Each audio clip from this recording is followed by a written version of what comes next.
Hello বন্ধুরা, দেখো এই যে এগুলো কি মাছ, এগুলো তেলাপিয়া মাছ।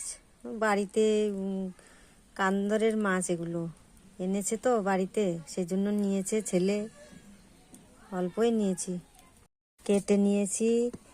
এবার এগুলো টমেটো দিয়ে পেঁয়াজ দিয়ে ঝাল রান্না করব। এই যে কড়াইতে একটু তেল দিয়ে দিচ্ছি, এবার মাছগুলো ভেজে নেব। তেলটা হয়ে গেছে, এবার আমি মাছগুলো দিয়ে দিচ্ছি। দেখো বন্ধুরা, আমার মাছ ভাজা হয়ে গেছে। দেখো এবার আমি নামিয়ে ফেলবো।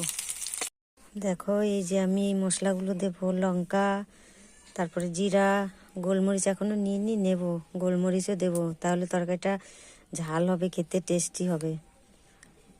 রান্না করতে আমার দেরি হয়ে গেছে আজকে বন্ধুরা। দেখো কি করব, একা মানুষ, আমার দোকান সামলাতে হয়, রান্না করি আমি একা, তারপরে পাটকাঠি দিয়ে রান্না করি, আগুন এদিকে দোকানে বাজার দিতে যাই, তারপরে আগুন যায় নিবে।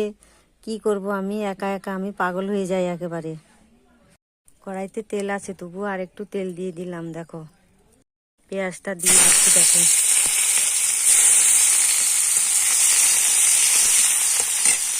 টমেটোটাও দিয়ে দিচ্ছি।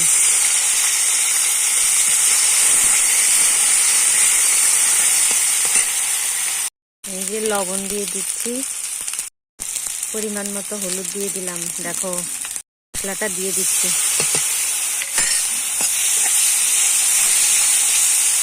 জল দিয়ে দিচ্ছি। মাছগুলো দিয়ে দিয়েছি। দেখো তরকারি ঝোল রাখবো না, একদম মাখা মাখা করে রান্না করব, তারপরে হওয়ার আগে দিয়ে ধনে পাতা দিয়ে নামিয়ে ফেলবো। তরকারিটা আমার হয়ে গেছে। দেখো এবার আমি ধনে পাতাটা দিয়ে দিলাম। ও কি সুন্দর কালার হয়েছে দেখো।